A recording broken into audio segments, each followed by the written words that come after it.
when you want to have the goal of building muscle, you have to take the stress out of the equation the best you possibly can. And if you're in a chronic stressful state, you're going to need a way to combat this. Exercise is awesome, but you have to change your goals a little bit. Yeah, vagal tone, whether you have good or bad vagal tone. And a really quick way for you to maybe even feel this on yourself is, this is a great quick way to hack the anxiety that you have. They've even contributed poor breathing to asthmatics. Welcome to the Functional Code, your go-to source for decoding optimal health. Join Dr. Addy and Dr. Jace as they break down the science behind pain, performance, longevity, and more, making complex concepts easy for you to understand and apply in your life. Your journey to a healthier you begins with understanding the Functional Code. Welcome back, everybody, to the Functional Code. We are super excited to bring to you guys today this episode on stress, especially stress and how it's affecting your gains in the gym. Now, we know that stress can contribute to many negative health effects. We've talked about this on our podcast before, but specifically, how is this actually contributing to your overall growth, development, human-wise, and what can we do about that? So as always, I am Dr. Addy. And I am Dr. Jace. Now, let's say, for example, you're hitting the gym, you're lifting hard, you're tracking your macros, but you're still not seeing the results you want. Now, this may become due to stress actually sabotaging your muscle gains, slowing your fat loss, and then it's keeping your body in a constant state of just breakdown. And now today, as we dive into the science of cortisol, the stress hormone that can be silently working against you, and how to take back control. And we're going to go into a few different things in terms of breath work, sauna, nature exposure. So buckle up, y'all, because this episode could definitely change the way you train, especially prep work going into training as well. Doc, let's start off with the first one. How stress and cortisol are secretly undermining your gains. Now, fact, chronic stress actually leads to elevated baseline levels of cortisol, which can cause muscle breakdown, affects fat storage, slows recovery even after workouts. Yes. So that's where you're probably already thinking, okay, breath work already. What do I do? How do we do it? We'll get to it. If you want to accelerate things, there's show notes down below, so you can skip ahead if you'd like there. But we're going to dive into some of the main specifics of cortisol and the science of how that is regulated with the nervous system, and then how is that impacting everything from healing, wound healing, and a bunch of other fun stuff as we go through. So cortisol. I'll start off with some of the basic mechanisms, and then we'll pick it apart from there. So cortisol is released from the adrenal glands, which is in response to stress, controlled by the HPA axis, or the hypothalamic pituitary adrenal axis. Now, under normal conditions, cortisol helps regulate metabolism, energy production, and even inflammation throughout the body. So when you're in a chronic stress environment, the HPA axis pretty much becomes dysregulated. So that's where you start to see an increased protein breakdown, so there's the muscle loss, higher abdominal fat storage, weakened immune system. You're going to start noticing yourself getting sick on a consistent basis, reduced testosterone and growth hormone production, which are both essential for muscle recovery as well. As we go into looking at the muscle healing and even the growth side of things, getting this cortisol and this whole HPA axis under control is so important. So, Doc, what have you found with some of the studies related to this HPA axis activation, and how is that affected for some people? I think the easiest way for people to understand how it can affect at least, protein, we'll call it metabolism, muscle growth, muscle degradation, you're going to see that when we have chronic stress, we see cortisol rise, but it can also suppress growth hormone and IGF-1. And we know that those two are both really crucial for repair, recovery, tissue growth, muscle growth, those kinds of things. So that's usually one key thing that we find when it comes to the HPA axis and how that kind of equates to muscle. We also see that it stimulates what's called the ubiquitin proteasome pathway, which when that is stimulated, it increases protein breakdown. And so When there's high cortisol, we see this pathway start to be stimulated, and it starts to break down protein, which can contribute to muscle atrophy or just killing gains in the gym, right? And that's important because people don't realize that you can get so stressed that it's just tearing your tissues away and using them as fuel, because it's trying to keep up with this rampant, we'll call it stress cycle that you put yourself in. And you're stuck in this fight or flight. Energy systems are continued to be drawn from, and eventually they're going to pull from your muscles.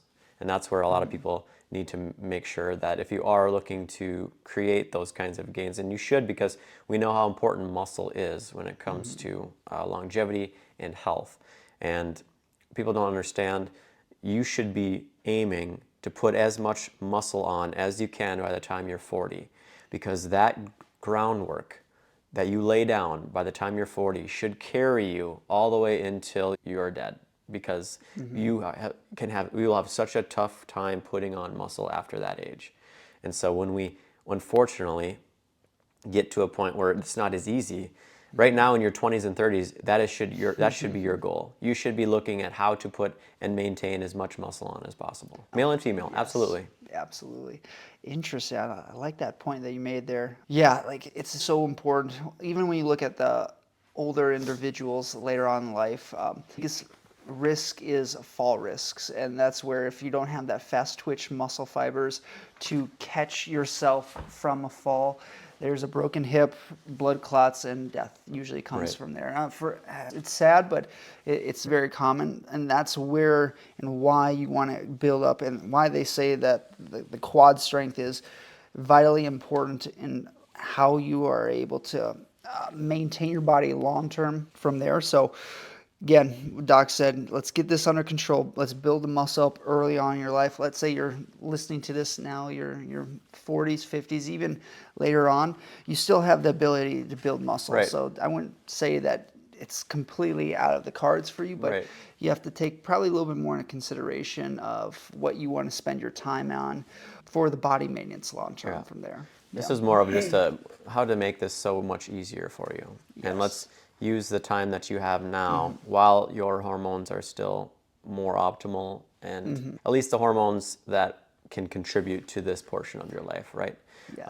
Not to say you can't supplement with test and other things as you get older, but naturally you just don't have that. We lose it as we age, and we lose IGF-1 as we age, growth hormone, test, all these things. We've gone over this in the podcast too, but other things that it can affect our healing just in general. Chronic stress can shift what we would call production of these pro-inflammatory cytokines. So when we don't have the ability to induce this kind of pro-inflammatory state, which is crucial for certain stages of healing, now our ability to combat not only infections, but initiate tissue repair is altered. High stress, altered pro-immune cytokine function. Now we're not able to repair tissue, we're not able to recover, we're not putting as much tissue on, and that's another issue with cortisol elevation.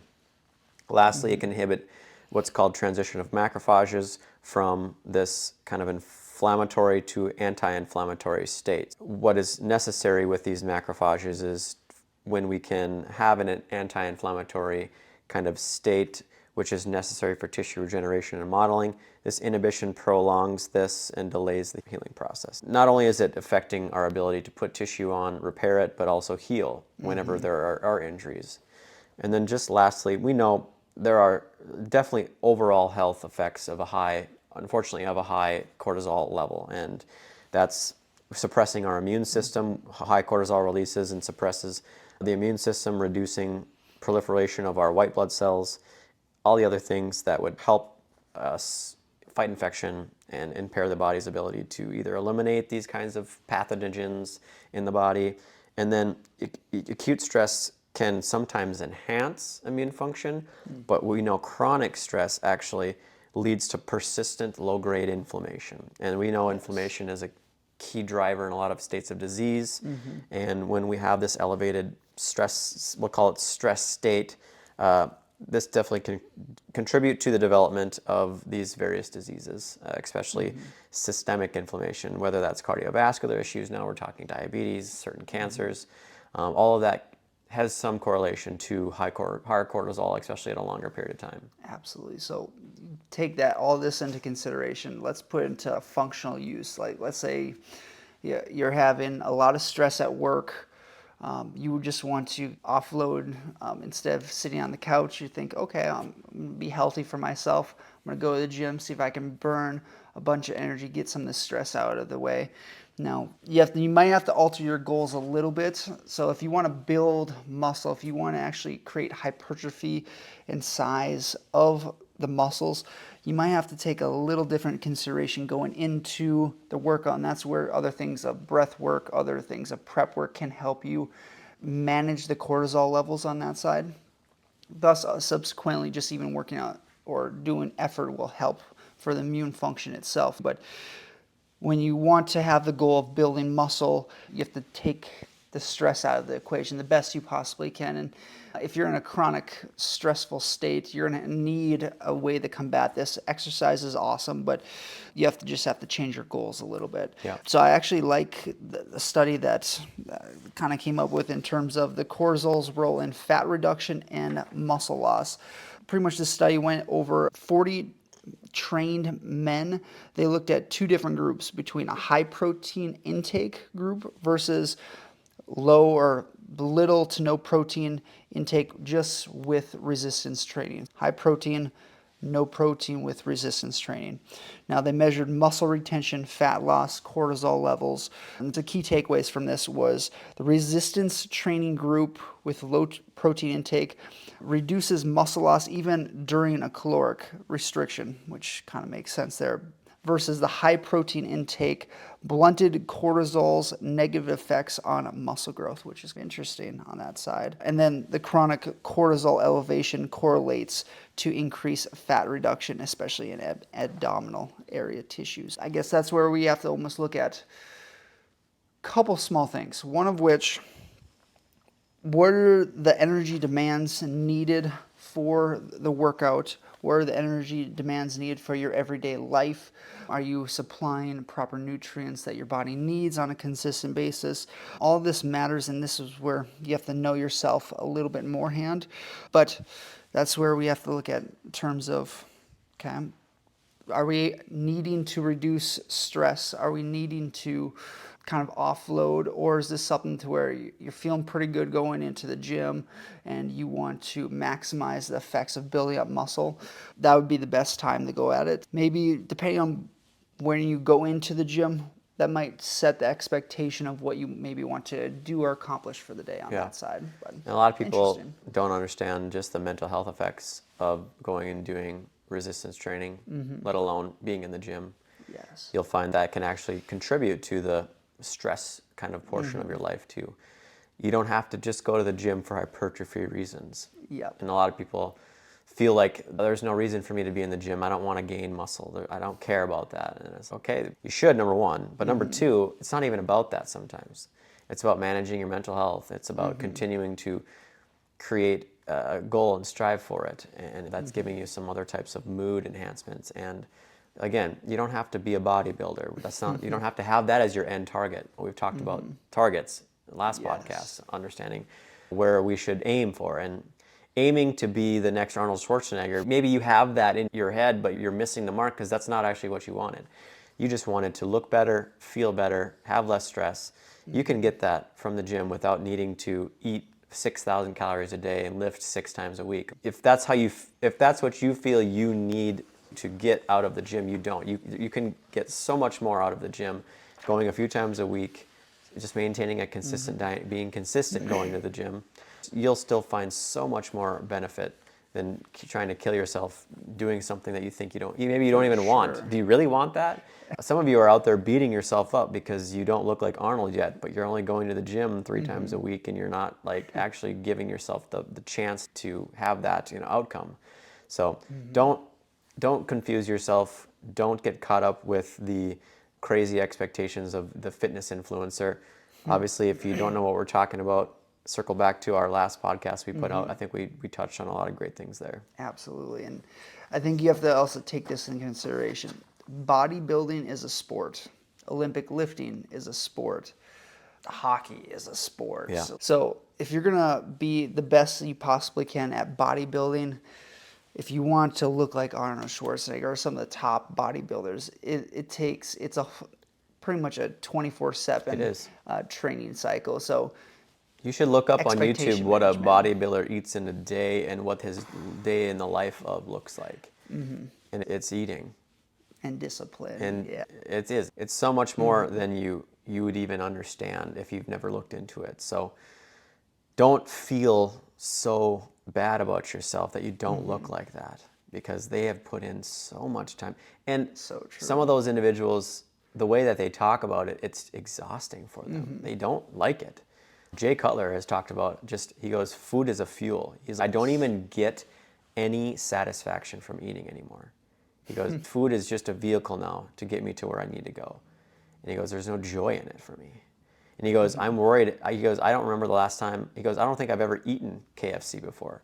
He goes, I would like it too much. I would be worried that I would only want to eat that for the rest of my life, because that's all I've ever eaten is rice, chicken, eggs, and egg whites and protein shakes. So there is way more to this than you guys understand. I think I like that mindset too, because that almost combats that from last episode, that dopaminergic or that pathway of addiction when you relate it to food or anything for that matter. Right.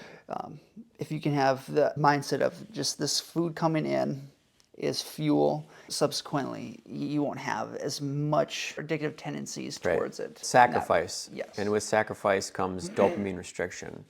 So that means other things in life that you do now are now more rewarding, other than eating food. Food can be really rewarding, unfortunately. Definitely a very common vice for people. So anytime you can restrict more of those vices, the things in life that you do day to day and normally will be a lot more rewarding and fulfilling too. I love that. Absolutely. Doc, let's take a step back on the cortisol and how that can lead to disease long term. So we know that it's going to negate any progress we're going to build on muscle building, tissue repair, wound healing.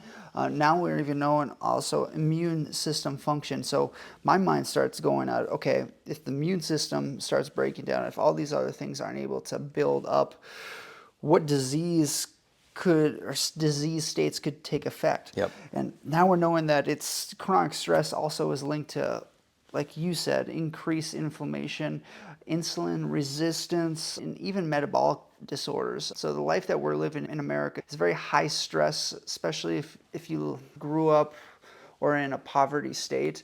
There's a lot that you have to combat. Yep.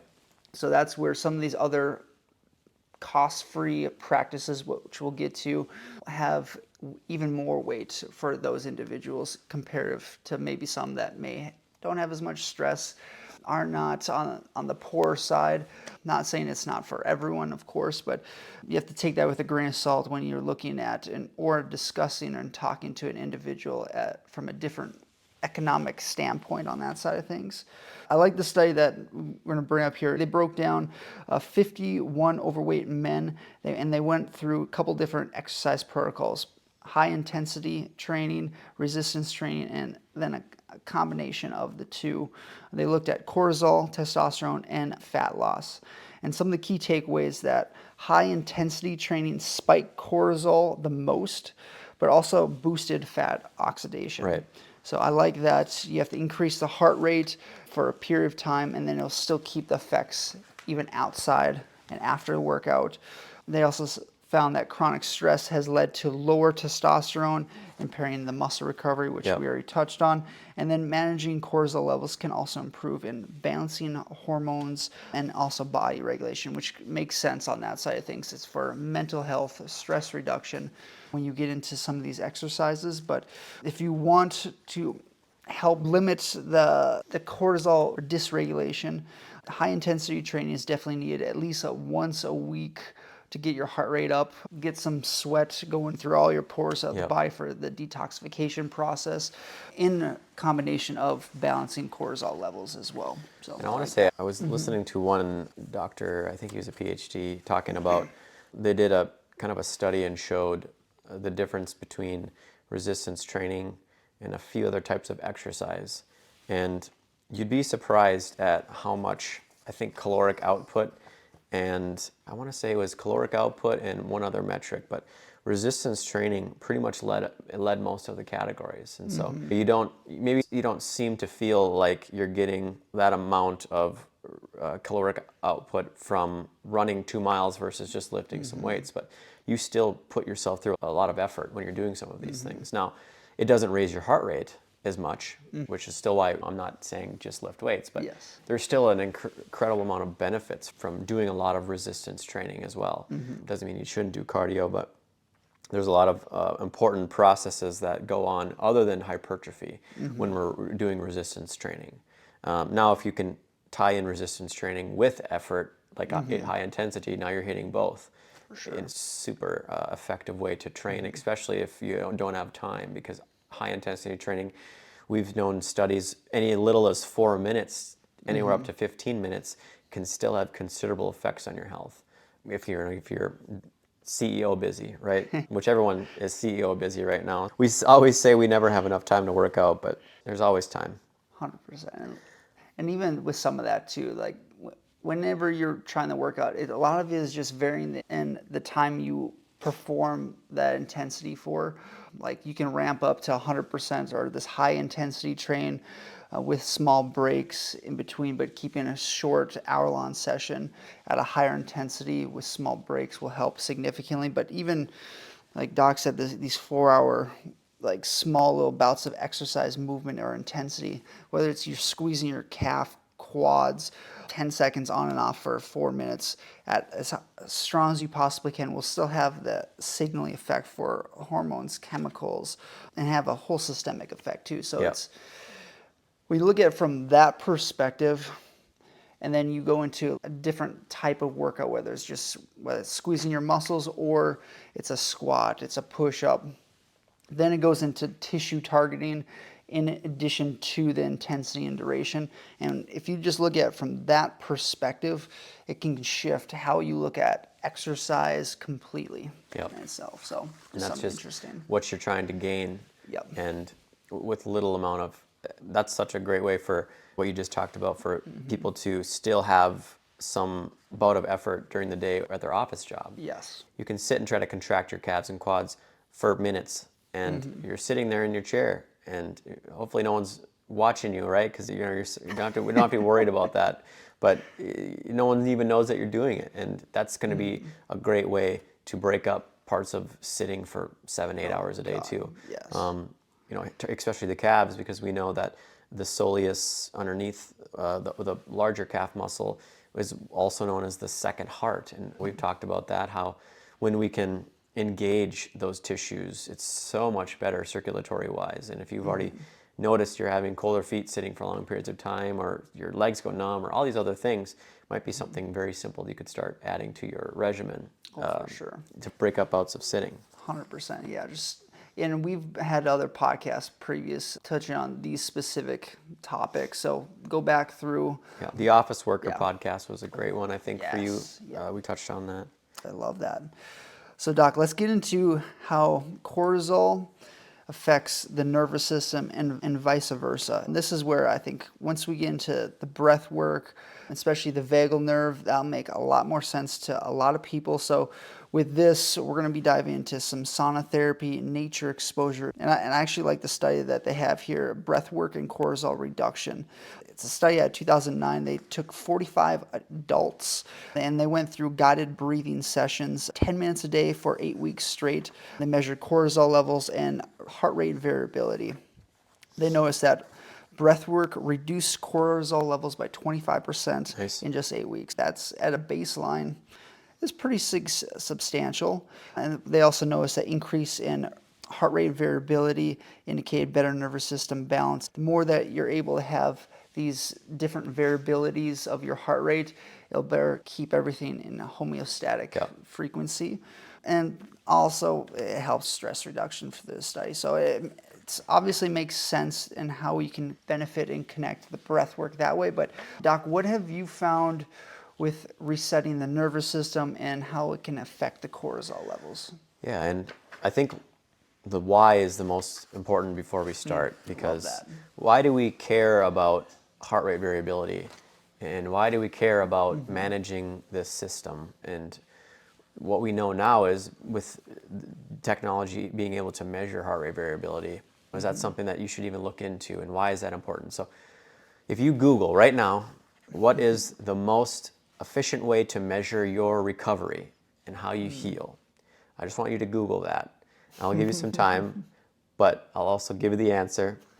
The first thing that will come up is heart rate variability. Yep. If you measure your heart rate variability, it is a very great predictor of how you can recover, how your tissue turnover is, how your soreness, you're not having as much soreness, refreshment feeling. That is a very large predictor of, we'll call it recovery and longevity. Yeah. And so we know that a big part of the variability comes from the vagus nerve. It's called vagal tone, whether you have good or bad vagal tone. And a really quick way for you to maybe even feel this on yourself is if you can feel your pulse, and if you take a breath in, maybe for 3 or 4 seconds, you should feel your pulse increase just a little bit. And as you breathe out, Fascinating. your pulse should slow down just a little bit. Now, it depends on how good your vagal tone is. But if you have a good vagal tone, another way if you didn't feel it on your hand is just over your heart. And you can feel that too. Love that. But what you'll find is when you are excited and possibly anxious and you're having these bouts of higher blood pressure or even pulse rate, exhale breathing, breath work vastly improves the vagal tone and it basically deregulates the stress system in your body, lowering heart rate and lowering stress. Now, how does it do that? And why is that important? When we look at the vagus nerve, it runs from the brain stem to the gut. And it's involved in a lot of different things, but the biggest thing is it's involved in shifting from our fight or flight system to our sympathetic rest and digest system. And slow, deep breathing is a huge way to stimulate the vagus nerve. So like you said with the study, reducing cortisol is a big one that we see, lowering heart rate, promoting recovery, all things that can be hijacked if we start to work on the vagus nerve as we are doing deep breathing. There are some other ways to influence the vagus nerve. Low-level light laser Yes. on the neck and ears are a couple places. People also have ear tags that they have a little needle acupuncture you can put onto the ear. Interesting. That also can be helpful. Huh, okay. When we look at the actual anatomy of the vagus nerve and why this is so important is when you look at the brain stem, it's located in the medulla oblongata with motor fibers and other parasympathetic fibers that connect to what's called the nucleus tractus solitarius, which integrates signals from the body, relays them to the higher brain centers. Now, if you go from the hypothalamus all the way down through into what's called the PVN, that controls the release of corticotropin releasing hormone, which stimulates the pituitary gland to release adrenocorticotropic hormone, ultimately leading to cortisol secretion from the adrenal glands. Now, vagal activation inhibits excessive HPA axis activation. It reduces this CRH output, thereby lowering cortisol production. Basically, we know that the vagus nerve is connected to the hypothalamus, where there is a starting pathway of cortisol being upregulated, and we know that vagal nerve activation inhibits that access, which reduces, again, CRH, which would stop, ultimately, cortisol secretion. So we know we have direct fibers linking the vagus nerve to stopping cortisol when we want it to. All we have to do is know how to breathe. We got to practice that. And some people don't know how to breathe. I would say most of us don't know how to breathe. And we've gotten so stressed that we've become chest breathers, and we breathe through our mouth, and we don't take the time to exhale properly. And a lot of these natural systems in our brain that we have wired aren't being activated enough, and we're not lowering cortisol, and we're continuing to stay in this high stress cortisol state. I do want to stop you right there. I love everything there. I think a huge point that I don't want to skip over, when you are in a stressful state, pay attention to your breath. Are you keeping everything in? And if you are feeling stressed, make sure you go into exhale breathing. Just long exhale breathing. Even 10 long Yes. exhale breaths. Yes. Just, And it that was a works. It perfect seriously part. does. If you are stressed, I know most of you notice it, stomach, maybe chest. And we know that it's because the diaphragm is heavily contracted in a fight or flight kind of state. And we feel that pressure in maybe the xiphoid processor underneath here. And we have direct ties not only to diaphragmatic breathing as well as a different type of breathing, but reducing that kind of tension, you'll feel that go away. You'll feel that pressure start to release, the cortisol dropping, heart rate lowering, and then the next thing you know, what you thought was in this doom and gloom state you were going to be staying in for the rest of the day, you can actually try to get out of in 10 to 15 seconds, maybe a minute. Now, it takes some practice, but this is a great, quick way to hack the anxiety that you have. They've even contributed poor breathing to asthmatics. Yep. Because what happens is, as we get into that loop of poor breathing, we're already even at a maybe lower immune state from the stress that we're talking about. And what'll happen is the bronchioles will be constricted in a fight or flight state, and definitely can put ourselves into this kind of tense, really tough to breathe state already, and we're not breathing properly. And then we trigger this inflammatory reaction due to stress and worry, and then we fall into this what we'd call a induced asthmatic state. So among other things, it could be irritants, it could be allergens, but some people will just put themselves into that panic attack regardless. Yes. But what we know is when we can hack our breathing system, that asthma can be reduced. And one of the quickest ways that I was told, obviously Micah on our pod talked about cold plunging, and we've known just how great it can reduce the nervous system output when we do a cold plunge. But when you tie in proper breath work in it with a cold plunge, now we're hitting so many different parts of the nervous system, and it is, what he said took his asthma away.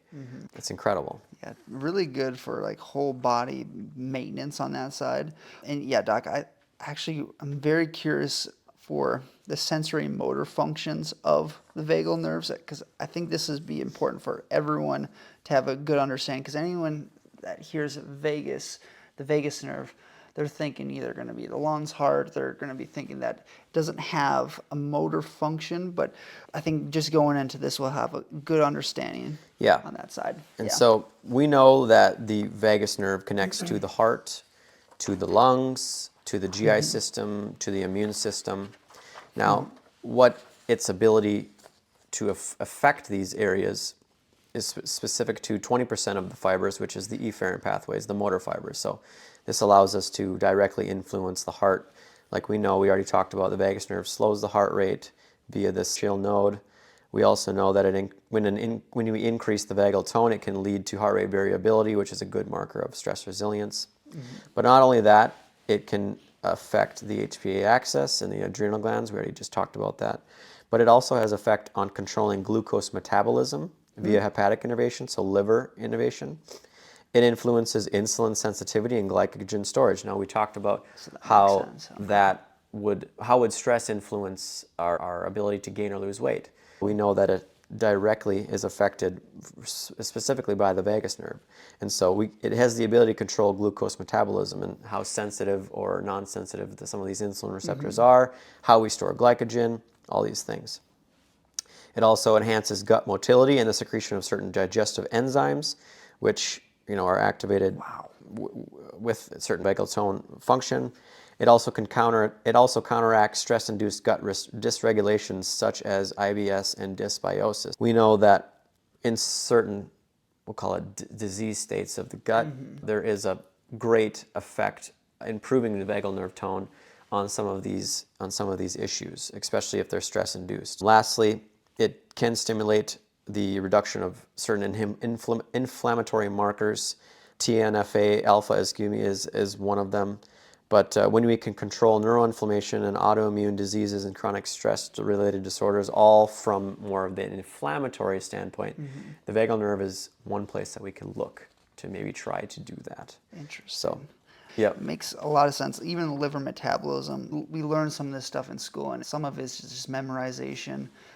But when you go back through some of this stuff, it makes a lot of sense now that you start thinking about some of this. Interesting. Someone who's looking at this and they're like, okay, how do I even do that? Or where do I even start? Doc, do you want to just touch on some of the different types of breath works and what do they look like? Absolutely. So let's go into about 3.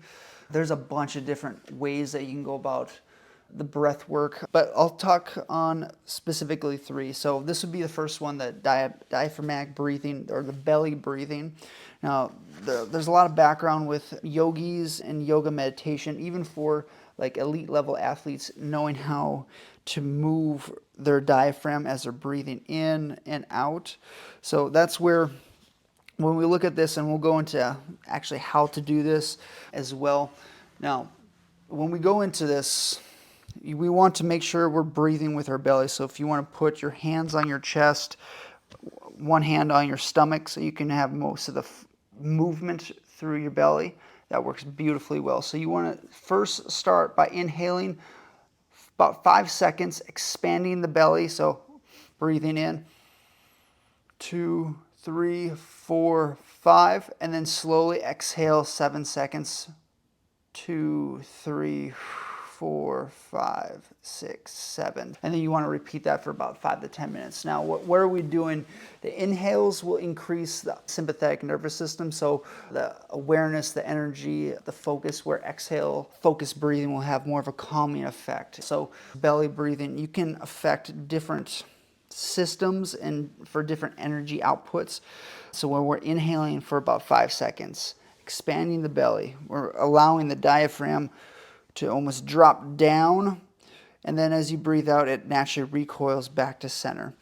So that's where we slowly control that diaphragm into inhalation and then recoil back, exhalation. Now this definitely helps for reducing cortisol levels, even muscle tension. Anytime you get done with an intense workout or after an athletic game, event or of any sort, even after a stressful meeting at work, go into ideally 5 minutes, let's say, of exhale breathing or just down regulation breathing. So this diaphragmatic breathing will do really well. So it doesn't have to always be 4 to 5 seconds breath in. You can vary it to, let's say, 8 seconds breath slowly working its way in, maybe 8 seconds working its way out. It can also be 7 seconds working its way out. It doesn't have to be, the inhale has to be more than exhale, but if you want to calm down and re-regulate, you want more exhale at the end. So that's more the reason why there. So it's best for after high intense exercises or any stressful events, or if you want to get into a restful state, more exhale breathing. So maybe 3, 4 seconds breath inhale and 8 seconds exhale. It's the principle of knowing inhalation versus exhalation, but that's a huge, awesome tool for most people. Just for those who are maybe not watching the video, Doc had his hand on his stomach and on his chest. And why we would do that is we don't want you to feel your chest hand rise. We want your stomach hand to be moving out towards filling the belly, just so you're aware of that. Ooh, love that. Yep. Thank you, Doc. Now the next one, a lot of people have heard box breathing before. Yep. This has actually been used with the Navy SEALs. This was back when they're trying to control stress in a high stressful environment. So we want to keep the same inhalation holds and exhalation holds about the same time frame. A good place to start for this one would be, let's say, 4 seconds. We're going to breathe in, 2, 3, 4, hold, 2, 3, 4, and then exhale, 2, 3, 4, hold, 2, 3, 4. So essentially, we're breathing in, the rise of the box, we hold, the box goes horizontal, exhale, the box comes down, and then we hold at the bottom. So there's that box. Now you can make it into a rectangle with longer holds, so there's some variability on that side. But the main thing and purpose for this one is increase oxygen saturation, which then also helps for the prefrontal cortex for higher levels of critical thinking, reduces cortisol spikes in especially high pressure situations. Anytime you look at this, let's say you're stressed at work, go in and mentally be aware of it, go into box breathing. Even if it's 3 seconds, that's fine too. It's just re-regulating the breath and helping for getting your mind on the same page as your body to be present time aware on that side as well. I used to box breathe a lot. I've definitely switched up some different types of breathing, but that was one that I used all the time. I loved it. Now this next one that we go into, I've done this once before. Actually, it got pulled up here, but yeah, it's interesting. I know there's different variabilities. This is called alternative nostril breathing. It's actually like an ancient yogic technique, they would say. The main purpose of this is to balance the nervous system's function by improving focus and relaxation. It actually has shown to reduce stress hormones, recovery, but even for some of this too, it also helps re-regulate brain hemisphere balance. So if you feel like you're stressed, or if you have maybe a headache on one side of your head, I'm not saying that this is going to completely cure it, but it can help with some of the symptoms as well. So more or less what this looks like is you're going to hold one side of your nostril, you're going to breathe in, hold for 5 seconds, move your hand, and then breathe out the other nostril. Yeah. Yeah, so inhale through one, out the other. Yeah. Yeah, okay. Perfect. And you go for about 5 minutes. We'll go into this together. Breathing in through one side. 3, 4. Hold. And breathe out. 2, 3, 4, 5. Interesting.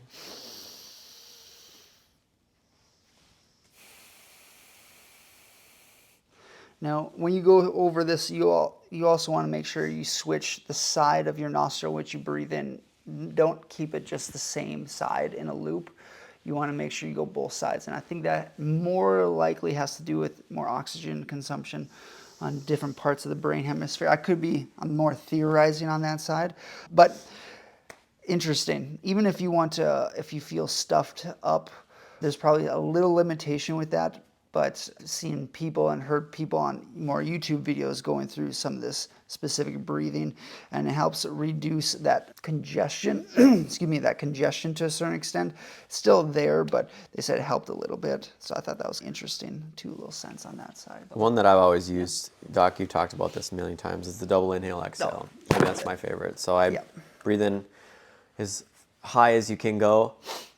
One more quick inhale, and then I breathe out I try to go 15, 20 seconds. And it's that long exhale that just activates that vagus nerve, and it really helps me calm down. I do that before bed now.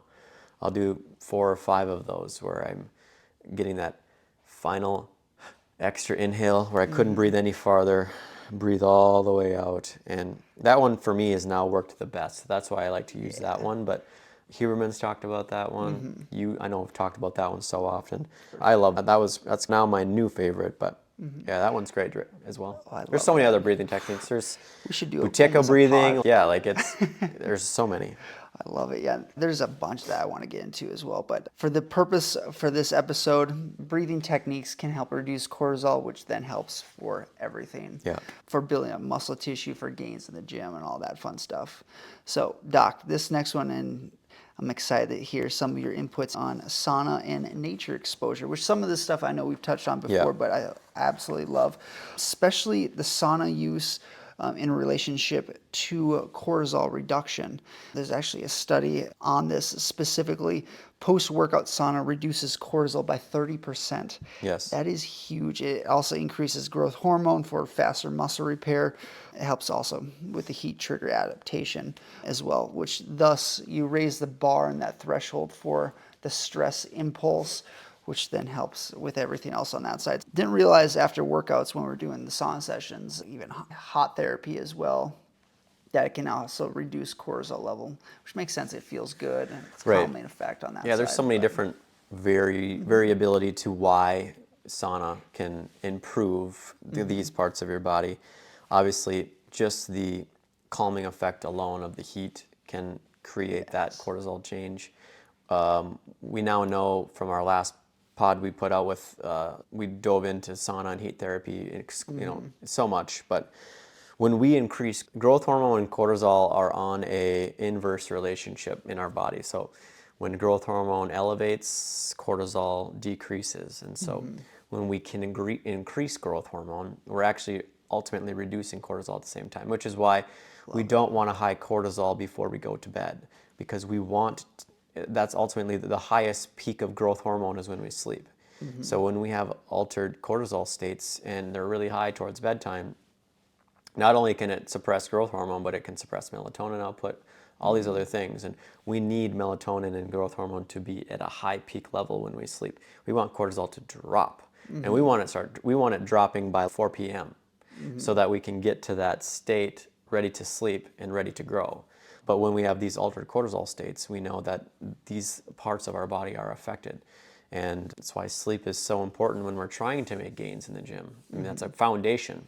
But yeah, sauna, we know a whole different host of other benefits, but those are the two bigger reasons to why that has an impact on your tissue growth and those kinds of things. But obviously, when we increase the amount of heat shock protein output, I guess you'd call it, that also helps us have better stress resilience to not only hot, but cold shock proteins too, when we do a lot of cold.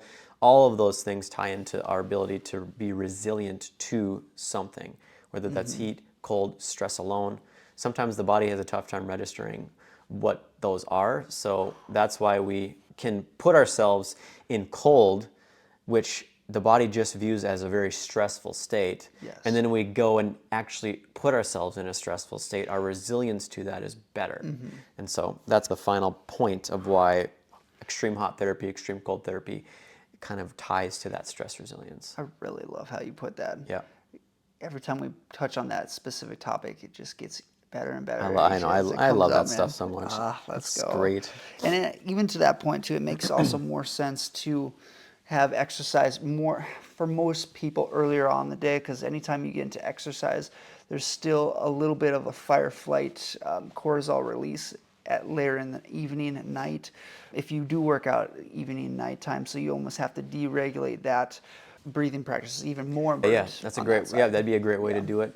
Hot before bed. Yes. Or cold. What did you like? I forgot how you did it. You did it a certain way. Yeah, you want to get sauna or a hot shower before bed, but you want to have a colder room environment so your body's able to dive That's right. deeper into REM sleep quicker on that side. But yeah. All right, so Doc, now, nature exposure and the nervous system reset. Now, this was a study from forest bathing and cortisol regulation. Pretty much the key takeaways with this one showed that 30 minutes in nature reduced cortisol by 20%. That's awesome. Incredible. It lowered inflammatory markers and boosted immune function. I don't think there's any question to that. I think whatever nature, and some people, depends on the individual too, because certain people, if they put themselves into nature, there could be allergic reactions which could induce more of like immune function and could create a more of an anxious, irritable state. I know a few family members in that same scenario, but versus someone that maybe doesn't have allergies or doesn't have a reaction to a nature environment, they'll, I'm sure, benefit quite a bit. So I think that'll matter. You have to know yourself a little bit on that side, but the main point of this was get out of the way of everything in your everyday life, get out of the way of technology, social media, get out into nature, help your body reset and help ground yourself to come back to. That's probably the best word. We are maybe the primitive parts of our brain are still so intact and connected to nature. It's how we lived, it's how we survived, foraged, and we lived in it. We lived in the forests and in the trees, and we slept on the ground. And I think there is still some deep ties to that. And we aren't the same humans we used to be, but anatomically and physiologically we are. And that's where habit-wise, behavior-wise, maybe we've changed, but the parts of our brain has not, and they're still deeply intact. So I think there is something primitive and energetic about nature that I don't think we maybe can measure, but I know you can feel it when you go, and I know I can feel it when I go into nature. It's one of the quickest ways for me to reduce stress, and I long for a 3-4 day weekend where I go out into the middle of nowhere and camp, eliminating all of my technological extensions of myself. And I still to this day remember the best I've slept in the last year was when I went 4 days up north and slept out in the forests of pine Yes. with my girlfriend, and I still don't remember the last time I slept that well. I love that. And I just think there is something energetically in tuned to humans when it comes to nature, being in it, only being in it, grounding. It's phenomenal. It's phenomenal. Yeah, Doc, especially it's been, oh gosh, probably 2 years since I've seen snow out north. And I have a weird, really deep desire to go and see snow. I'm from North Dakota originally, so obviously prairie land, a lot of wind, a lot of snow, 4 seasons. But moving down to a desert where there's about 2 seasons, we don't get snow unless you go up to the northern Flagstaff, Prescott area. And I don't know if you have this same feeling, but I just want to get and see in a colder weather because it's just something that naturally I'm used to. Yes, I agree. And I love it a little colder. Yep. I used to sleep in really cold temperatures. I remember when people thought I was nuts, but it'd be -30 outside, and I would turn my heat off at night. And my house would be 52 degrees when I woke up. Let's go. And I could see my breath when I woke up. But I slept amazing. So good. Like, it's incredible when you can lower your core body temperature so low. There is something therapeutic about that when you're trying to sleep. And I know a lot of you think I'm nuts saying that, but I'm serious. I wish it didn't cost so much money to run the AC in this state, because I would keep it at such a colder temperature. But the incredible cold outside of my house is miserable, and that's why I like Arizona. You're probably thinking, why don't you just move back? There's balance, right? But no, it's incredibly important. Yeah, I've been keeping the thermostat at about 65. Well, that's the lowest it can go. And then I woke up at 60 degrees. It's nice. Yeah, mine, it's not even that cold. They stopped me at 70. And I'm going to call my company. I want to see if I can't go any lower, because that's annoying. Damn, that's still warm. I know. That's why I'm going to call and see if I can't get that figured out. Interesting. Okay, so let's move into how neural circuits can affect stress and recovery. So I know we touched on, obviously, how cortisol is playing a huge factor in terms of the gains in the gym. But now let's also look at building up, and when do we need to upregulate our system for more energy, or do we need more of a downregulation versus the breathing that we just talked on?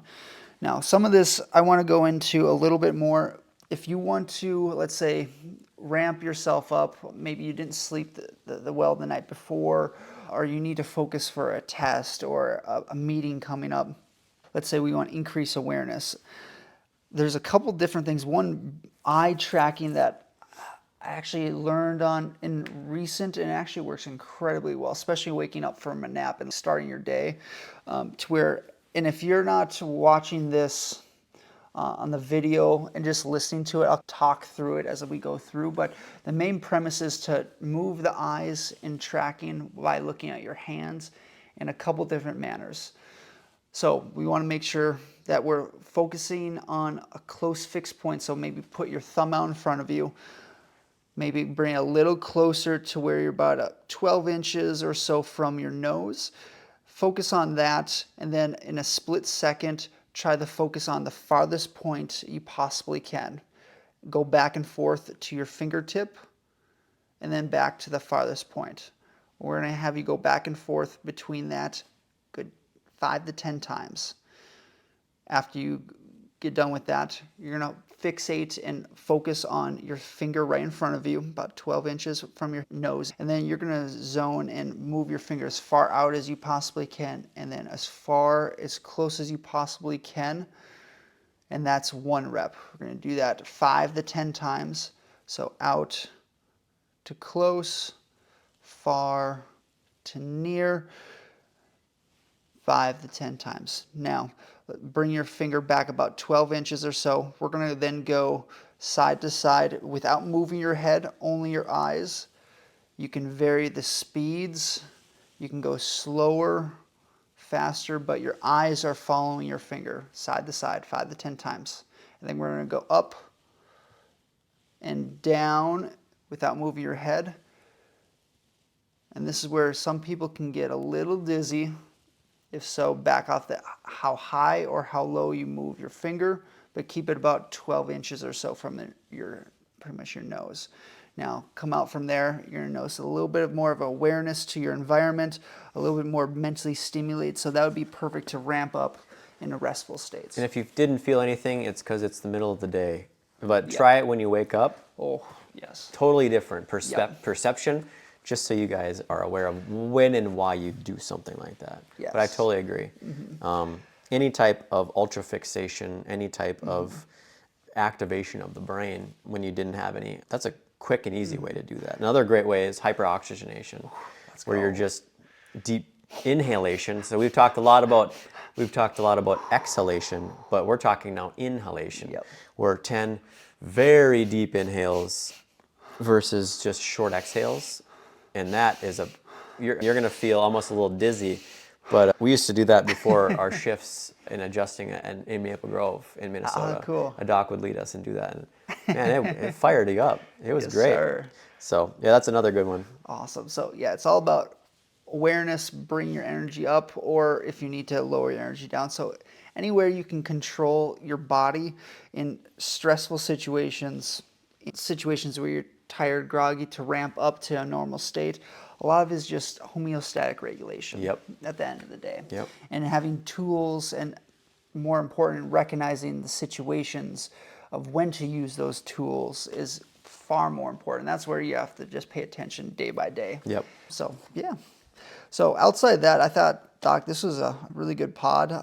We touched on so many different things, from breath work and how it can affect the brain cortex, to sauna, the heat shock, cold shock proteins, even with cold exposure, and then even getting out to nature and the effect that it has, even dopamine, the relaxation, cortisol reduction. It's so important. Yeah, I think we've now figured out what maybe another podcast we're going to do in the future, and we're going to be talking on the difference of that too, but breath work, just how many different types there are. I can't even begin to talk about all the other things regarding mouth breathing that we don't want about. We've hit on that, but I think that'd be a fun podcast to put together. But yeah, even nature. Maybe we'll take a hike one day and do a podcast. I know we talked about doing that too. Guys, today, really what we try to do is give you guys every tool you can to break down what research says, because it's really boring to read research unless you like it. Now, I don't know many people other than Doc and I who enjoy reading this kind of stuff, but we more thoroughly enjoy taking it and actually doing something about it, because you can get lost in research, and there's no point to continue to read things if you don't actually have something to gain from it. So hopefully these tools have been helpful. Please like, comment, subscribe, but also message us. Let us know if you've tried these, if you've tried other things that we didn't talk about. We'd love to know that. And guys, as always, thank you guys so much. Until next time, you guys have a great day. Disclaimer: the content provided in this health podcast is for informational purposes only and is not intended as a substitute for professional medical advice, diagnosis, or treatment. Always seek the advice of your physician or other qualified health provider with any questions you may have regarding a medical condition. Never disregard professional medical advice or delay in seeking it because of something you have heard on this podcast. If you think you may have a medical emergency, call your doctor or 911 immediately. Reliance on any information provided in this podcast is solely at your own risk. The creators and hosts of this podcast are not responsible for any actions or decisions you may take based on the information presented. Thanks for joining us on The Functional Code. For more evidence-based health insights, subscribe, rate and review wherever you get your podcasts. Remember, your journey to a healthier you begins with understanding the Functional Code. Until next time, stay well, stay informed, and embrace the science of living well.